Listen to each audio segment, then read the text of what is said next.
Let's talk about fret buzz.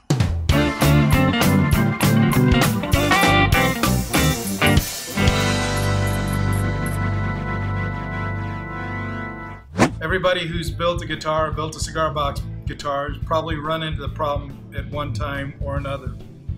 You've got the guitar done, you've got the strings on there, you've kind of adjusted the nut to where you think it's right, you've got the bridge where you think it's right, and so you begin to test and do the setup, and you work your way down.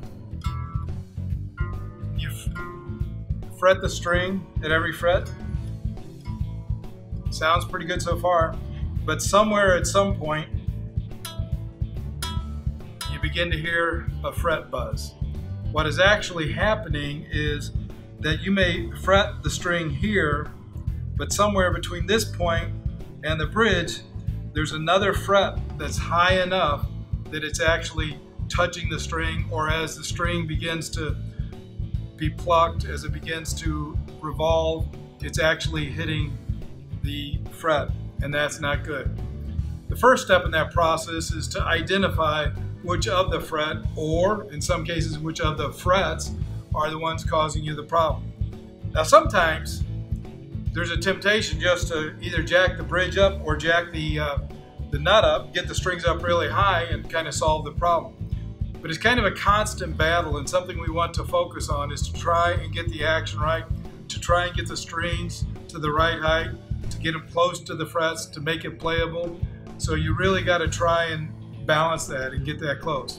Well, there's a tool that's out there that should be in everybody's toolbox, should be on your bench. It's called, in the industry, a fret rocker. It's kind of an oddball looking device. And what it is just 4 links. And they're very precise, very flat. And the reason that they have different links is to match up with the distance between the frets on your fretboards. As you know, up here, the frets are spaced pretty far apart. And as we move our way down the neck, they become closer and closer together.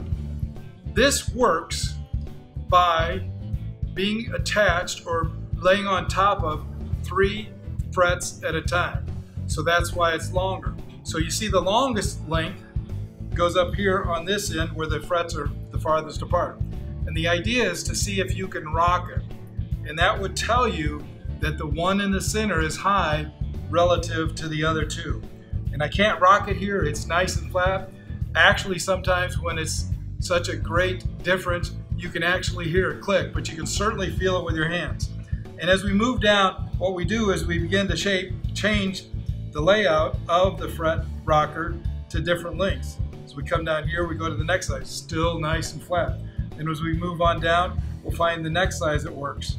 Well, as I get down here to the problem area, I know that because as I fret here, I'm hearing something click. What I can do is come down here and I can begin to isolate using the smallest one, and I've identified that it's probably this fret that's high. Now in other videos that we'll talk about how to fix those problems, hopefully it's just as easy as taking your fret hammer, maybe a hammer with a little bit of wood, and tapping it in and seating that fret down a little bit further. But sometimes it's quite a bit more of an operation than that. But again, what I'd encourage you is to get a fret rocker. We sell them on our line, in our website. Great little tool. Should be on every workbench as you're getting done, as you're lining it up, as you're doing your setup. If you've got a problem with fret buzz, use this tool to identify the problem. Thank you.